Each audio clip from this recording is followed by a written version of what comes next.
Hello everyone and welcome back to my channel. I'm Deziel, and in today's video I want to show you how to customize your shirt for special needed like the neck area or the stomach area.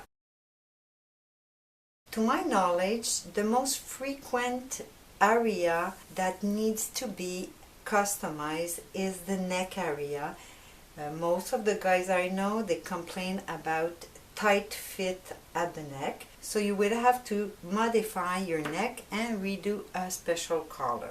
Before to do anything, if you did your pattern with me, you should complete it by doing at least the stand collar of your collar and try it on the neck. Here is one little stand collar to fit my shirt.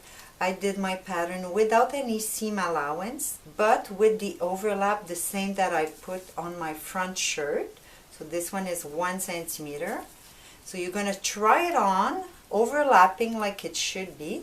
If already you see that the fit is no good, it needs more, you could just overlap less, like this. And if it's okay, you know you need to add an extra centimeter, because from the center front notch to the center front notch, right now I do have a centimeter. If not, you could go all the way up to 2 centimeters. So depending how much it needs at the neck, you find out the measurement between notch to notch, and that measurement you divide it by 2 to find out how much extra you need to add at the neck.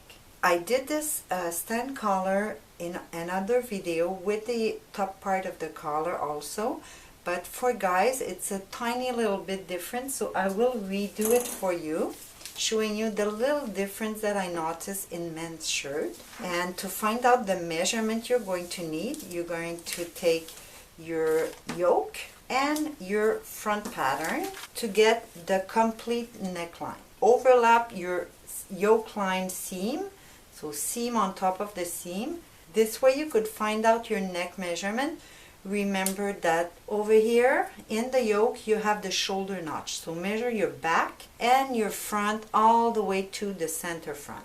On a fold paper, trace a straight line and put from the fold the back neck measurement, knowing that this is going to be your shoulder notch, and then the complete front neck measurement. Then the little difference is that usually for women's shirt we only raise that point 1 centimeter, but for men's shirt they raise it even more, 1.5 to 2 centimeter. I'll do it 2 centimeters so you could see better. And you're going to curve your front part of the neckline. What I do is I usually go straight until pretty much half of the distance, but I don't trace all the way. I trace maybe half of it, and then I start moving my ruler so I could reach slowly to my straight line. Then from that point, you're going to go 90 degrees from that point and that line. You're going to go straight up and put right away your overlap, parallel.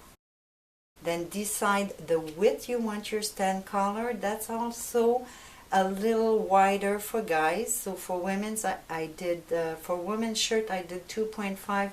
Maybe now we could do 3 centimeter parallel to the back neck, and you go parallel in the front also, and shape your collar as you wish. You could even go a little narrower in the front if you want. Then to be able to test it and check on a real body, you just cut your collar and try it on like I show you.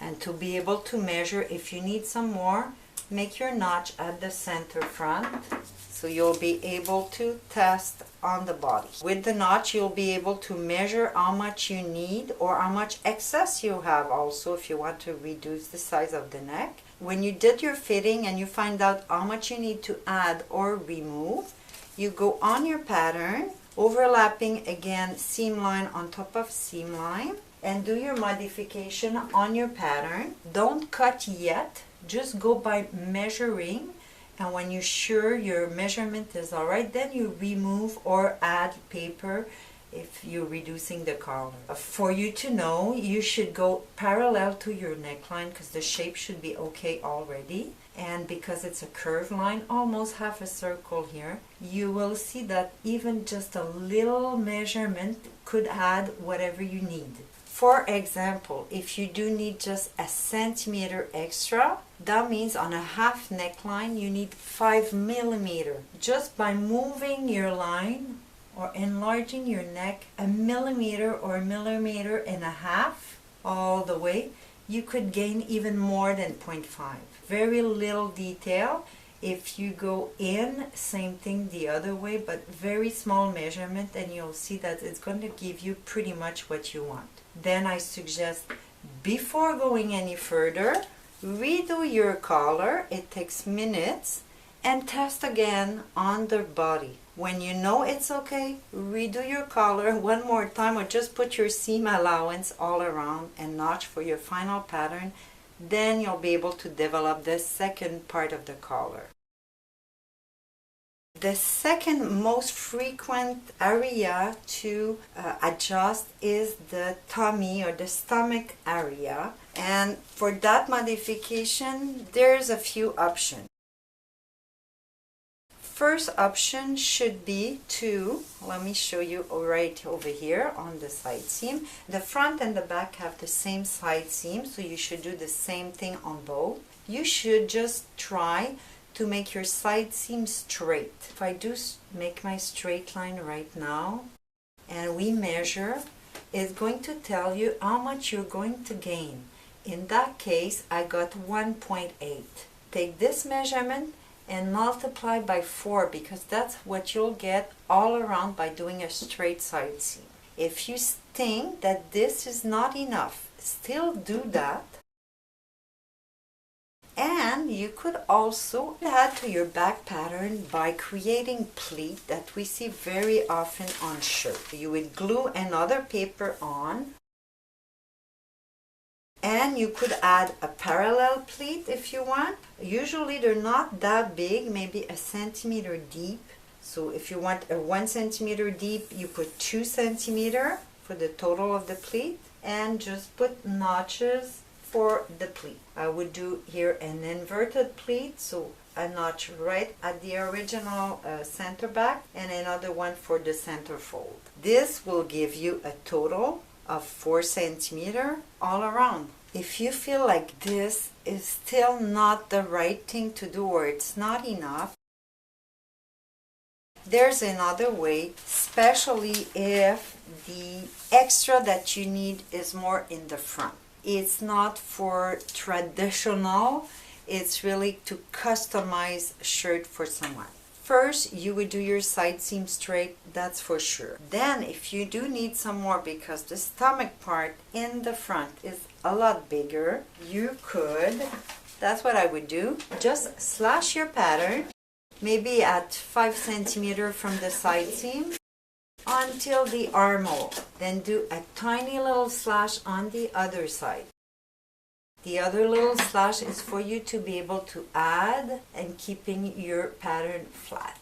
So in that case, you could add whatever you need, but remember that this is half the pattern. So if you do put 2, you get 4. Add whatever you need and put another paper under. Glue it on, fix the shape at the bottom, and you have your customized shirt pattern. That's it for today. I hope you enjoyed. Don't forget to subscribe to my channel, and I see you next time.